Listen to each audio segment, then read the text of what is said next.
Welcome into the latest edition of Extra Time. Thank you as always for your tweets. Craig, Burley and Ali Moreno are with me. We'll start, boys, with a simple one. Craig, Son or Rashford? Now, I'll tell you what we'll start with. We'll start with how you ruined my golf today. I don't know if you ruined Ali's golf, but you ruined mine.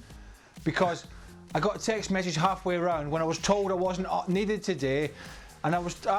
it got in my head, I started thinking about me game. I was like, I'm supposed to be off today. I'm supposed to be off. Now I'm thinking about extra time. I started shanking the ball, all that sort of stuff, and it wasted me round. That's where I'm at today. So you can stick your son, or whoever it was, I don't even know the question. All I need to know is, we practice social distancing. Please practice, if you're off work today, not to bother us. Please. Ali, Son or Rashford? I was there for the shank too, so he's telling the truth. The game did go south, so I can vouch for that. I'm going to say Marcus Rashford simply because he's not quite yet the final article. He's not quite yet the final product, whereas Heung-min is 27 years old. I think we're getting the best of him right now. We're not quite sure what the best of Marcus Rashford is going to be, but I think the ceiling may be higher than what we have seen from Heung-min Son. Now, there needs to be some growth and maturity for Marcus Rashford, and he needs to stay fit. All big questions for him, but I'll take Marcus Rashford just. Craig, Burley, who is the best player you ever played with? Has he got, by the way, I can't see you lads, as you know, has he got those stupid headphones on again? Because if he's got those headphones on, I'm out of here. Well, the answer is no. Who was the best player you ever played with? I did not know that you had taken time to analyze my headphones. However, I was able to work out something in my house where now I have a proper microphone and a proper earpiece, and so therefore the headphones are not gone. However, it had nothing to do with your criticism. I love my headphones. No, I took time. I took time to see how the show was going. I went on ESPN Plus. I said, I wonder how the lads are getting on. I need to see how they're doing it. And that's, I wasn't getting jealous or anything like that. I've been enjoying my time. But I thought, where the hell has he got those headphones? It's like one of those things you buy at the kids' toy store, isn't it? And I thought, I can't be wearing those. But I'm glad you've sorted it out anyway. So that's nice. Any golf questions, Dan? I can take golf questions, not a problem. Weather questions, golf questions. I can take any questions. You ever played with, Craig? At golf or football? Both. Best player, well, I would have to say, it's quite tricky this because I was quite lucky, played with quite a lot of good players. But even though it was at the end of his career, Ruud Gullit, who was World Footballer of the Year twice back in his heyday. I mean, I saw him when he was about 34 or whatever it was. I played with him for a year and I played under him for a year. But his resume as a player was astonishing. I mean, great players like Zola and Ravanelli and Vialli and Larsson, the list goes on. But he was absolutely at the top of the tree, at the peak of his career, and he was just an unbelievable athlete with an incredible amount of talent. Apart from managing football teams, that is. But when it comes to his playing resume, he was exceptional. Who was the worst manager, John Gregory or Ruud Gullit? Told you the other day, I'm not asking that. I'm not answering those kind of questions. And in fact, the next time you ask a question like that, and I got a text message, in fact, it doesn't have to be a question. When I get a text message halfway around, by the way, I never normally look at my phone, right? I never, you know this, Dan. My phone never comes out my golf bag. Who was the best player you ever played with? With or against? Or is that included in the question? With.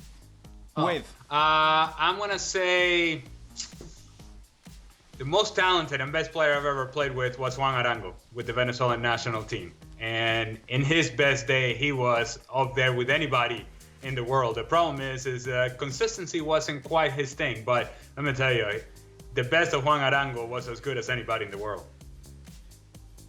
If you haven't seen some of his goals, YouTube them, they're unbelievable. Yeah, let me tell you something. You know how all this came, Venezuela need to do to make the World Cup? Why is there such a difference between the teams in CONMEBOL? How do they close the gap? Let me tell you how all this came about, because Ali Moreno checked his phone on the 9th green. Well, I'm telling you how it came about. You shouldn't check your phone on the way round. I care. I'm sorry. I'm sorry. Am I being blamed for this? Am I being blamed? It feels like I'm being blamed. Well, you've been blamed because you said to me on the 9th green, you said, the producer Van Leer's been in touch. He wants me at 1:45. Am I going to make that or not? And I went, well, I'm not really fussed because it doesn't involve me, but I thought I'll check my phone anyway. And lo and behold, I had a text message as well. So the fact is, I should stick with it. Don't check your phone on the way around. That's what I'm doing from now on. Not checking my phone. Ask me a decent question, will Ali, you? what do you think Venezuela need to do to make the World Cup? Why is there such a difference between the teams in CONMEBOL? How do they close the gap? Here's the thing. I think the second part of that statement or that question is wrong. What makes CONMEBOL as competitive as it is that there isn't such a big gap between the teams in the bottom and the teams in the top. And what you find is, and what makes it very challenging, is how do you continue to get points against teams that you should be beating? And in the case of Venezuela, you would think, okay, can we beat Bolivia? Can we beat Peru? Can we beat Ecuador? Can we be competitive with those teams? And then manage to scratch out results against teams like Argentina, Brazil, Colombia, Uruguay, so on and so forth. So CONMEBOL is just difficult. Anywhere you turn, it's going to be a difficult game and difficult circumstances. And so that's the part that is challenging about CONMEBOL.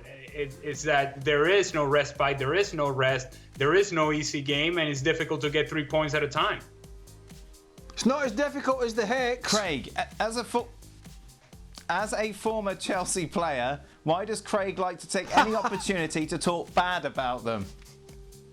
No, I don't. Paranoia. It's wonderful.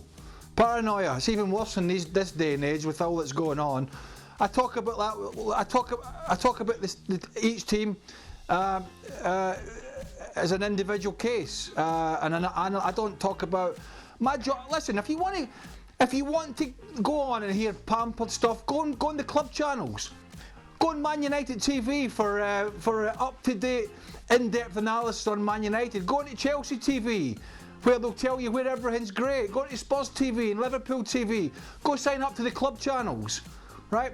That's where you get the cheerleaders and the club ambassadors. I'm not paid to do that. Never have been. Don't see what problem people have with this, or a lack of understanding. I'm not paid to bum up Chelsea Football Club, Celtic Football Club, or any other football club. I'm paid to do my job, right? If you want to hear in-depth analysis and cheerleading, go on the club channels. Pay your subscription. Go on the club channels. You'll get it 24/7 on there. Right, here we go. I don't think we've ever done this before, but why not? It's a first. It's quiz time, boys. Ali, 30 seconds to name all of the managers you played under. Wait, let me get a timer going. Here we go. Ready? At the professional level. Oh. Yeah. Yes. Okay. Yes. All right. Am I supposed to go now or when? Wait for the go. Ready? Go. Siggy Schmidt, Steve Sampson, Dominic Kinnear, Siggy Schmidt again, Peter Novak, Robin Fraser. Am I missing somebody? Not quite sure. I would also say Richard Páez, national team coach, Cesar Farias, national team coach. Man, I feel like I'm missing somebody. No, that's it. I think I got the list. 7 coaches. All right. Yeah. Craig, your turn. Go. Right, international out the way. Craig Brown and Bertie Vogts.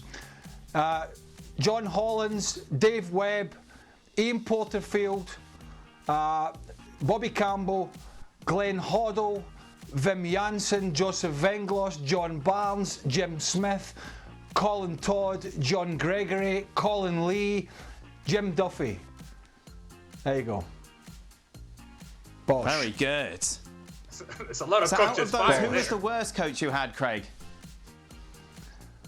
Who was the worst coach I had, Barney? I've got my dog with me today. He's just lying here. He's lying on the sofa next. Who was the worst? Bark once for Gregory, bark twice for Hullet.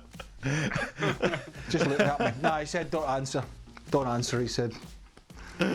Don't answer. Final question. Have you developed any bad habits in the last couple of weeks? Too much snacking, too much wine? Craig?